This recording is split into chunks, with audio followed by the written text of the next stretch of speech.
Imagine a world where your entire genetic blueprint is known right from birth. Is that a health revolution just waiting to happen, or a massive privacy nightmare?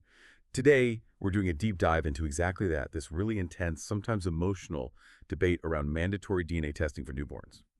Our mission here is to sort of unpack the huge promise versus the really serious perils of collecting and storing every single baby's genetic profile. We'll pull out the key nuggets of knowledge, the insights from quite a stack of sources, actually. Things like a big report called Mandatory Birth DNA Testing, Promise and Perils, some Lancet studies, Guardian reports, Journal of Medical Ethics articles, real-world cases, even posts from ex-BBC reports. You get the idea. And these sources, as you probably guessed, they offer lots of different viewpoints, sometimes really clashing ones. So yeah, let's get into this. It's a topic that touches on identity, ethics, the role of tech in our lives. It's big. Yeah, and what's really fascinating, I think, is how this one issue, it doesn't just touch on, it really deeply impacts public health, personal autonomy, and, societal trust all at the same time. It kind of forces us to look at some really fundamental values. That's a powerful way to put it. Sounds like we're navigating some pretty deep ethical waters here, Yeah. balancing, individual rights against the greater good. hmm So let's start with the potential then. The case for mandatory DNA testing. The people who support this, they really see it as a game changer for healthcare. What's the core argument there, especially around like early detection and personalized medicine? Well, the argument is pretty compelling. It really boils down to prevention and precision. Think about conditions like cystic fibrosis or PKU, that's phenylketonuria, metabolic disorder. Mhm. NHS data shows these affect about 1 in every 2,500 newborns. With early genetic screening, doctors can jump in immediately with interventions that can often prevent severe disability, sometimes even death. Without knowing early, well, the outcomes can be really devastating. And the potential scale of that impact could be just huge. Oh, absolutely. There was a 2024 Lancet study. It estimated that screening for about 200 genetic disorders could save something like 10,000 lives every year in the UK alone. And that's critical because it would catch conditions that the current heel prick tests miss. Those routine tests, surprisingly, only screen for 9 disorders right now. It's a pretty big gap. 10,000 lives. Hmm. That's truly remarkable. And it's not just catching diseases early, right? It's also about tailoring treatments. Personalized medicine sounds incredibly powerful. It really is. And that's where pharmacogenomics comes into play. Basically, using your DNA to predict how you'll respond to certain drugs. It just means treatments can be way more effective and safer too. So, for example, there are drugs for cystic fibrosis, like ivacaftor. They work best when they're matched to the patient's specific genetic mutations. It's all about getting the right drug, right dose, right person. Okay, so we've talked health, but the implications of knowing this genetic stuff, they stretch way beyond just the medical side, don't they? How does this connect to something as basic as, well, family and identity? Yeah, it gets into some really profound territory there. The Department for Education says around 7,000 children are adopted each year in the UK. Many grow up not knowing their biological relatives. DNA testing could potentially provide those links, offer a way to understand their origins, maybe find a sense of belonging for some. Well, we heard about a really powerful, maybe complicated example of that recently. Yes, that 2023 US story. A woman used a consumer DNA test like 23andMe and discovered her uncle was actually her biological father. For her, it resolved decades of just uncertainty. It brought this huge, maybe difficult but profound emotional resolution. And beyond those kinds of personal stories, knowing early about hereditary risks like BRCA1 mutations, those are gene changes that really hike up the risk of breast and ovarian cancer, affect about 1 in 400 women. That knowledge could guide preventative steps. Things like more screenings, lifestyle changes, proactive stuff. Right. So on an individual level, the benefits seem clear. Tailored treatments, maybe answers to deep questions about family. But are there, like, ripple effects? Does this data, when you look at it all together, really help public health on a bigger scale? Oh, definitely. That's where you see the population level benefits starting to emerge. If you look at the bigger picture, aggregated genetic data could totally transform how we understand and manage public health. Imagine tracking how common diseases like sickle cell anemia are, that's a serious inherited blood disorder, more common in people with African and Caribbean backgrounds, affects 1 in 2,000 UK births. Knowing that allows for really targeted public health campaigns, better, more equitable care. And yeah, there's a big economic argument too. The NHS right now spends roughly $1.2 billion a year on genetic disorders. Widespread early testing could potentially cut those costs through earlier, more effective, maybe less invasive treatments. That's a powerful picture of the future, isn't it? Healthier lives, families finding connections, more efficient health systems. But with something this promising, there's nearly always a flip side, a downside. So where do the big concerns around privacy and personal freedom start to come in? And this is where it gets really, really tricky. The absolute core concern is data control. Like, who owns this incredibly personal information? How is it going to be protected? Mandatory testing would basically mean creating a national database, and that immediately raises fears about breaches, about misuse. And those fears aren't just, theoretical worries. No, not at all. There was that 2024 Guardian report, for instance. It talked about a cyber attack on a U.S. genetic database, exposed something like 6.9 million records.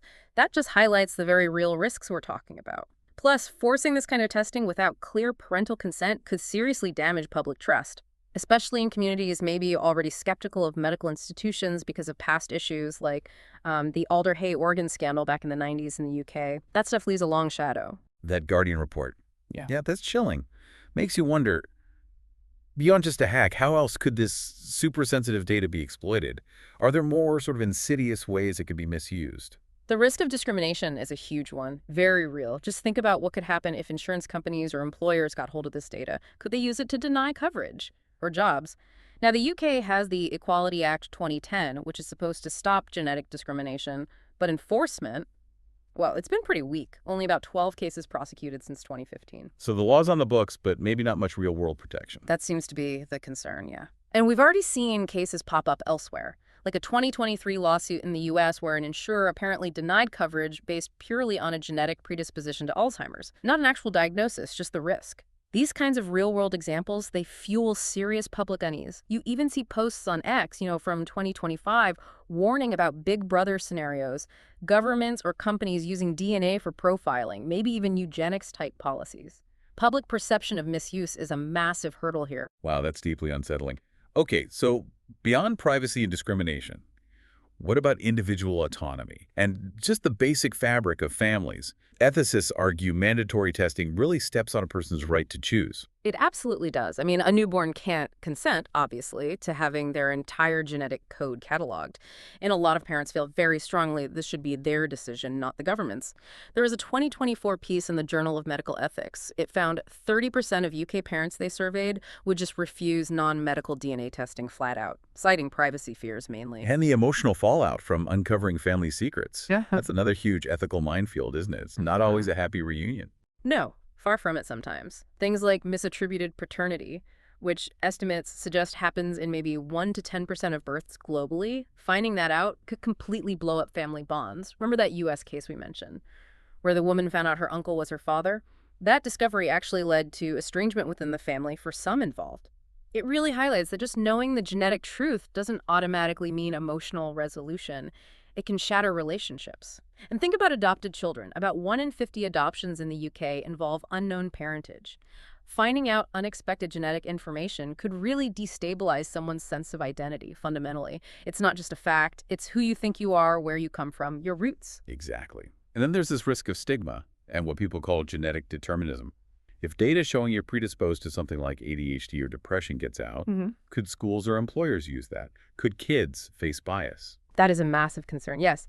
A 2023 Nature Genetics study found 15% of UK adults are already worried about workplace bias based on genetic data. Ethicists are very clear on this.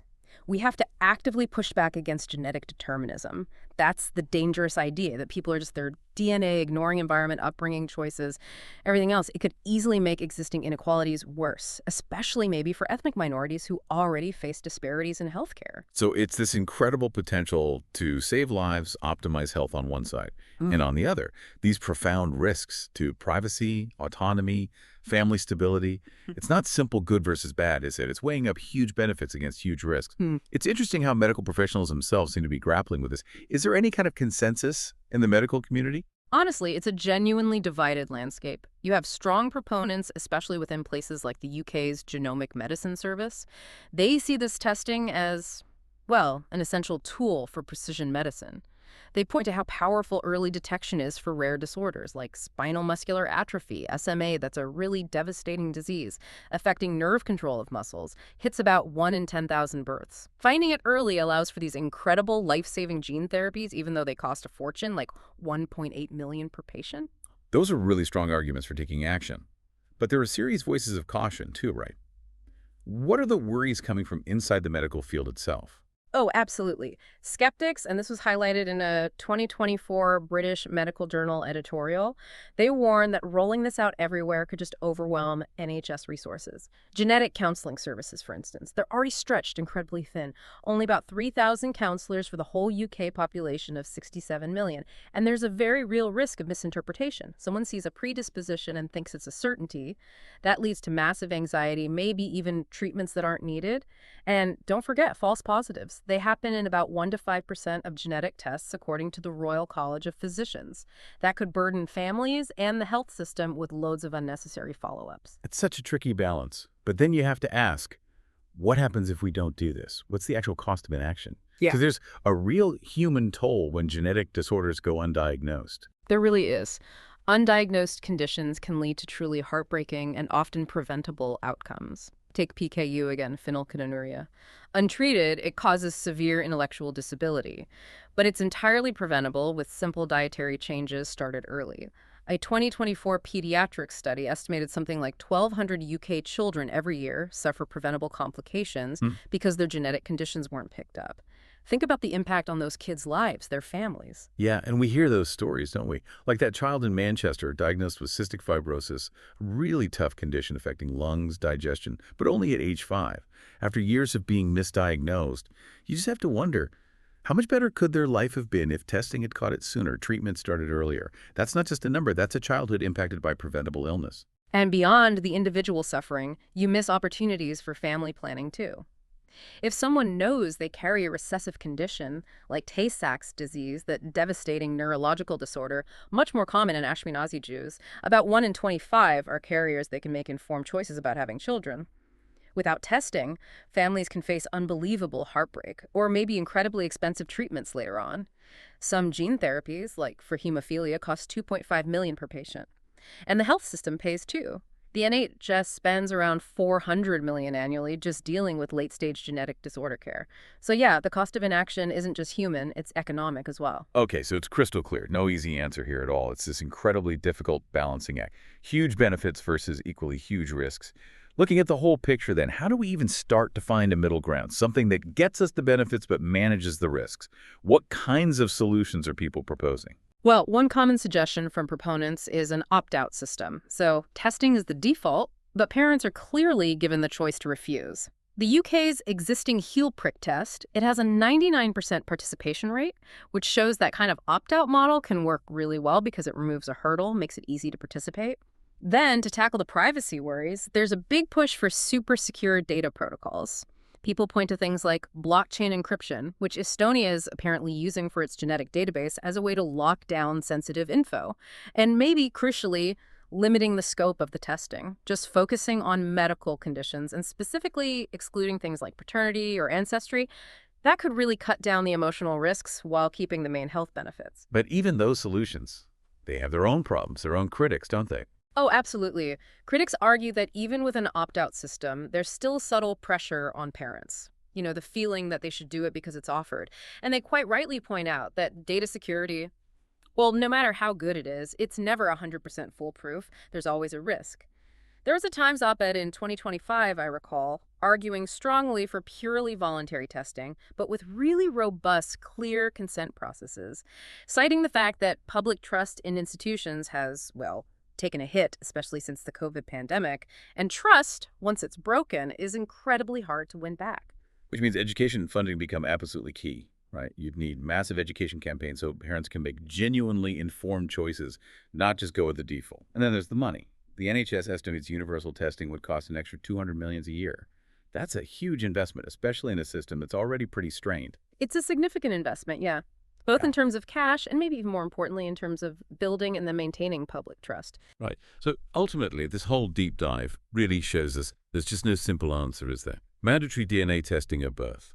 It offers this incredible potential for health, for family clarity, but it comes with these serious, undeniable risks. Privacy, autonomy, emotional well-being.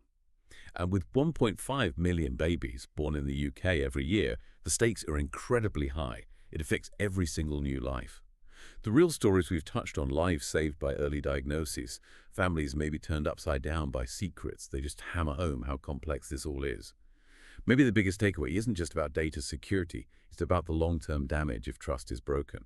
It kind of suggests that even the best tech might get rejected if the public isn't brought along, if their concerns aren't really heard and dealt with. So what's your take on all this? Mandatory DNA testing at birth, should it be required? Or is it just too intrusive? We would genuinely love to know what you think. Please do leave a comment below. Let us know if you agree or disagree with how we've summarized this incredibly important topic. And hey, while you're there, tell us where you're listening from. We're really trying to grow our reach worldwide, so it's great to know where you all are. For more deep dives like this and just tons of incredible information, be sure to visit mindexpansiondaily.com. You'll find a real wealth of knowledge there. And please do like and subscribe to Mind Expansion Daily right here to stay informed.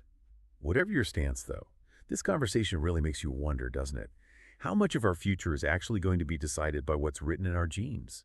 And how much by the choices we make about that knowledge and the systems we decide to build around it? Yeah, it really leaves you thinking that knowledge is powerful, especially when it's understood and used wisely. But it also forces us to constantly question our assumptions, doesn't it? And consider every single viewpoint as we sort of collectively try to navigate the really profound ethics of our genetic future.